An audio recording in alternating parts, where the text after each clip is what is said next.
உங்கள் தந்தி தொலைக்காட்சியில் பிரம்மாண்டமான காட்சி அமைப்புகளுடன் சாணக்கிய தந்திரம் தினமும் இரவு 8 மணிக்கு.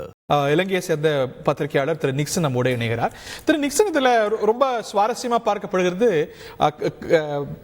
திரு அனுரகுமார தமிழர் பகுதிகளிலுமே கணிசமான வாக்குகள் எடுக்கிறார்.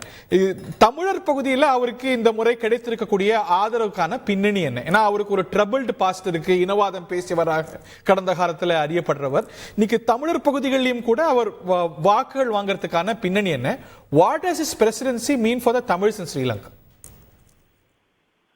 அனிமாக நாளைக்கு வடக்கு மாகாணத்தில் மிக குறைவு. கிழக்கு மாகாணத்தில் அவருக்கு வாக்குகள் வந்திருக்கிறது. கிழக்கு மாகாணத்தில் சிங்கள குடியேற்றங்கள் இருக்கின்றன. அதாவது சிங்கள வாக்குகளாகத்தான் பார்க்கணும். குறிப்பாக திருவண்ணாமலை மாவட்டத்தில் அவருக்கு அதிகமான வாக்குகள், அவ்வளவும் சிங்கள குடியேற்றங்கள் மூலமாக வந்த வாக்குகள். அத்தோடு அங்கு நடைபெற்ற புத்தகத்தை வைத்தல், பௌத்தமயமாக்கல் போன்ற நடவடிக்கைகள் பின்னால் அவருடைய கட்சி இருந்தது. ஆகவே அதற்கான வாக்குகளாக தான் அதை பார்க்கலாம். ஆனா குறைந்தபட்சம் எப்படி சொல்ல முடியும்ல, ராஜபக்சாக்கள் வாங்கின வாக்கை விட கூடுதலாக வாங்குறார்.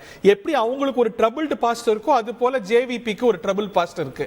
சோ கொஞ்சம் கொஞ்சமா அவருக்கு அங்க ஆதரவு தமிழர்கள்ட்ட முற்றிலுமா இல்லைன்னு சொல்ல முடியாது இல்ல?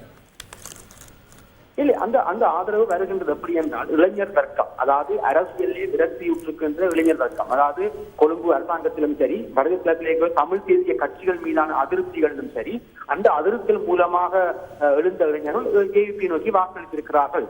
அத்தோடு கடந்த கால வரலாறு அதற்கு தெரியாது. அந்த வரலாற்றை இதில் கடத்துவதாகவும் இல்லை. அதாவது தமிழ் தேசிய கட்சிகளுடைய பலவீனம் மற்றும் ஒழுங்கான தமிழ் தலைமை இல்லாததனுடைய காரணங்களும் ஜேவிபிக்கான ஆதரவு. ஏன் சஜித் பிரேமதாசா, ரணில் விக்ரமசிங்க கூட வடக்கு கிழக்கிலே மக்கள் வாக்களித்திருக்கிறார்கள். பொது வேட்பாளருக்கு வாக்கு குறைந்திருக்கின்றது. ஆகவே தமிழ் தேசியம் என்ற கோட்பாட்டோடு மக்கள் நின்றாலும் கூட சலுகை நிவாரணம் மற்றும் தங்களுடைய அடிப்படை வசதிகள் என்ற அடிப்படையை மேற்கொண்டு ரணில் விக்ரமசிங்க, சஜித் பிரேமதாசா மற்றும் ஜேபி போன்றவருக்கு வாக்களித்திருக்கிறார்கள். இது தமிழ் தேசிய கட்சிகளுடைய பலவீனம் தான். இது என்ன மாதிரியான விளைவுகள் அவருடைய ஆட்சி காலம் அப்படிங்கிறது தமிழர்களுக்கு சவால் நிறைந்ததா நீங்க அணுகிறீங்களா?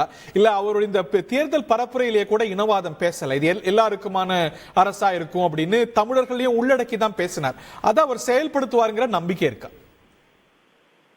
நிச்சயமாக நாங்கள் ஒரு விடத்தை திருத்தம் செய்ய வேண்டும். அவர் இனவாதம் பேசவில்லை என்பது அல்ல. அவர் அதை மிக அடக்கமாக, அதாவது சோசியலிச இலங்கை, சமத்துவ இலங்கை என்று கூறி மக்களுடைய சுயநிர்ணய உரிமை இலங்கை மக்களுடைய உரிமைகளை கொண்டு வருகின்றார். சமத்துவம் என்பது உங்களுக்கு தெரியும், ஆபத்தான ஒன்று. ஆகவே அவர் இனவாதம் பேசவில்லை என்று அல்ல. இவருக்கு விழுந்த வாக்குகள் இனவாதம் இடம் மாறி இருக்கின்றது. அதாவது ராஜபக்சவுக்கு வாக்களித்த இனவாதம் அங்கே ஊழல் மோசடி அதிகரிப்பதன் காரணமாக ஏவிபியிடம் இனவாதம் இல்லை என்று நினைத்து அங்கே வாக்களித்திருக்கிறார்கள். ஆகவே இனவாதம் இடம் மாறி இருக்கின்றது. இனவாதம் இல்லை என்று சொல்ல முடியாது. அதை மறைச்சிருக்கிறார். இனவாதத்தை அவர் இனவாத முகத்தை காட்டாம அதை மறைச்சு வாக்கு வாங்கி இருக்கிறாருங்கிறீங்களா?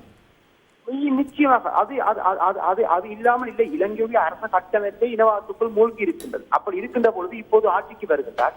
ஆட்சிக்கு வந்தாலும் அவர் நினைத்தது போல ஊழல் மோசடி அதிகாரத்தை இல்லாமல் பண்ணலாமா என்பது சவாலாக இருக்கின்றது.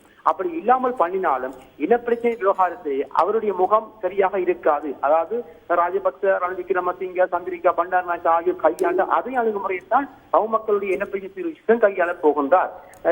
குறைந்தபட்சம் 13வது திருச்சட்டத்தை கூட நடைமுறைப்படுத்துவதற்கு அவர் இணங்கக்கூடிய வாய்ப்புகள் இல்லை. நிர்வாக ரீதியான அதிகாரங்களை மாத்திரமே பயிரலாம் என்று அவர் சொல்லுகின்றார். ஆகவே அவர் ஆட்சிக்கு வந்தால் சவால்கள் நிறைந்திருக்கின்றன. அதேபோல இனவாதம் இல்லை என்று நீங்கள் கூறுவது தயவு செய்து தவிர்க்கப்பட வேண்டியோ. நன்றி திரு நிக்சன். மேலும் நிறைய கேள்விகள் எழுந்திருக்கு. அடுத்தடுத்த அமர்வுகள்கிட்ட உங்கள்ட்ட விரிவாக கேட்கிறேன். ஒரு இடைவெளிக்கு பிறகு இதுல அணுக வேண்டிய கோணங்கள் நிறைய இருக்கு. குறிப்பாக what does it mean for India? India முற்றிலும் அண்டை நெய்பர்ஹுட்ல எதிரிகளால இல்ல ஒரு அன்ஃப்ரெண்ட்லி கவர்மெண்ட்ஸால சூழப்பட்டிருக்கா அப்படிங்கிற கேள்வி எழுந்திருக்கு. உங்கள் தந்தி தொலைக்காட்சியில் பிரம்மாண்டமான காட்சி அமைப்புகளுடன் சாணக்கிய தந்திரம் தினமும் இரவு 8 மணிக்கு.